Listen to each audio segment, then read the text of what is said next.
Adakah kerjasama PH dan GRS sebenarnya menyelamatkan Sabah ataupun cuma satu permainan politik yang bakal meletup sebelum PRN? Dan siapa sebenarnya pengkhianat dalam langkah Kinabalu yang gagal itu? Jangan kemana-mana, inilah kisah yang penuh dengan drama, kuasa dan dendam politik di Sabah yang rakyat wajib tahu. Baiklah, salam sejahtera semua dan selamat datang sekali lagi ke channel ini Currents VMY. Kita mulakan dengan satu kenyataan yang datang dari salah seorang pemimpin gagasan rakyat, Datuk Dr. Jonathan Kandok, yang baru-baru ini dengan tegas menggesa semua parti komponen gabungan rakyat Sabah GRS agar memberikan sokongan penuh terhadap Pakatan Pilihan Raya GRS PH. Kenyataan ini disampaikan dalam suasana politik yang semakin panas menjelang pilihan raya negeri Sabah yang dijangka tidak lama lagi. Menurut Dr. Jonathan, beliau sedar wujudnya perbezaan pandangan dalam kalangan pemimpin dan juga penyokong GRS. Malah kebelakangan ini ada desakan kuat agar GRS bertanding secara solo tanpa bergantung pada PH. Namun begitu, beliau menegaskan bahwa kerjasama ini telah terbukti membawa kebaikan kepada Sabah dan perlu diteruskan demi kestabilan negeri. Katanya, ketika ini solidariti jauh lebih penting daripada kepentingan pribadi mana-mana pemimpin ataupun parti. Malah, walaupun Dewan Undangan Negeri Sabah belum dibubarkan, fokus utama sekarang adalah untuk memenangi hati rakyat agar pentadbiran Sabah terus kekal stabil untuk 5 tahun akan datang. Dr. Jonathan turut mengingatkan kembali insiden politik yang dikenali sebagai langkah Kinabalu, satu percubaan menggulingkan Ketua Menteri Datuk Seri Panglima Haji Jinor yang berlaku pada awal 2023 yang lalu. Dalam peristiwa itu, UMNO Sabah yang dipimpin Datuk Bung Mokhtar Radin menarik diri daripada kerajaan GRS selepas hanya 27 bulan bersama. Tetapi yang mengejutkan, Haji Ji berjaya mengumpul sokongan 44 ahli Dewan Undangan Negeri, termasuklah 5 dari UMNO Sabah sendiri dan 7 daripada PH, untuk terus kekal sebagai Ketua Menteri. Jadi, kata Dr. Jonathan, tidak heranlah kenapa Haji Ji sangat menghargai sokongan yang diberikan oleh PH. Sokongan tersebut bukan sahaja menyelamatkan pentadbiran beliau, malah membuktikan bahwa PH bukan sekadar rakan strategik, tetapi penyelamat dalam saat-saat yang genting. Perkara ini turut disuarakan oleh Adun Kunak, Dr. Norazlinah Arif, yang menyatakan bahwa Haji Ji sangat mementingkan kesetiaan. Beliau menyatakan bahwa Ketua Menteri itu tidak akan melupakan jasa PH yang kekal setia bersama beliau ketika UMNO menarik balik sokongan. Tidak lama selepas cubaan rampasan kuasa itu gagal, 2 orang menteri termasuklah Bung Mokhtar telah digugurkan dalam rombakan kabinet. Sebagai ganti, Haji Ji melantik 2 wakil rakyat dari PH, yaitu Datuk Christina Liu dan juga Datuk Fung Jin Ze, serta turut mengekalkan wakil dari GRS dan juga UMNO Barisan.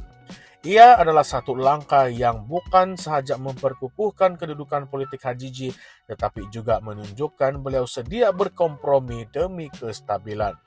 Haji Ji sebelum ini juga pernah menyatakan bahwa Sabah belum bersedia untuk mengikut jejak Sarawak yang hanya mempunyai kerajaan campuran parti tempatan seperti gabungan Parti Sarawak. Dalam ucapan beliau di Mesyuarat Bahagian Gagasan Rakyat Sindumin tahun lalu, beliau menjelaskan bahwa Sabah masih perlu bekerjasama dengan parti-parti nasional dan pendekatan itu haruslah dihormati kerana realiti politik Sabah tidak sama dengan Sarawak.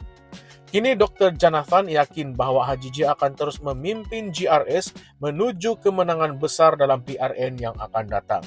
Beliau percaya Ketua Menteri itu akan mencipta satu lagi sejarah gemilang dalam kerjaya politiknya. Tetapi persoalannya sekarang, benarkah kerjasama dengan PH ini benar-benar ikhlas demi rakyat, ataupun adakah ia sekadar strategi untuk terus kekal berkuasa selepas peristiwa langkah Kinabalu? Dan bagaimana pula dengan suara-suara dalam GRS sendiri yang tidak selesa dengan gabungan bersama PH, terutamanya parti seperti DAP yang sering menjadi sasaran kritikan oleh sebagian besar penyokong di Sabah. Adakah GRS akan retak dari dalam jika perbezaan ideologi ini terus dipaksa duduk semeja? Lebih mengejutkan, UMNO Sabah kini dalam kedudukan yang sangatlah rapuh. Walaupun sebahagian adun UMNO menyokong Haji G selepas episode pengkhianatan Bung Mokhtar, UMNO pusat dilihat seolah-olah tiada arah. Apakah UMNO Sabah akan berpecah dua sepenuhnya menjelang PRN?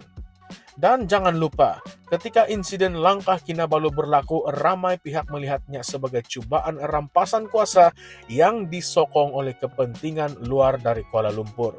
Adakah Sabah sebenarnya masih menjadi kuda tunggangan kuasa besar politik persekutuan? Dan kalau kita lihat ke depan, adakah pendekatan kita perlukan PH ini akan jadi alasan untuk GRS kekal bergantung kepada pusat, lalu menggagalkan impian rakyat Sabah untuk berdikari dan memperjuangkan otonomi sebenar seperti Sarawak? Atau adakah ini semuanya hanyalah mainan persepsi? Dan realitinya, kerjasama GRS PH adalah satu-satunya cara untuk melindungi Sabah dari terus dihimpit ketidaktentuan politik. Apa kata Anda? Baiklah kawan-kawan, jadi apa pula pendapat Anda?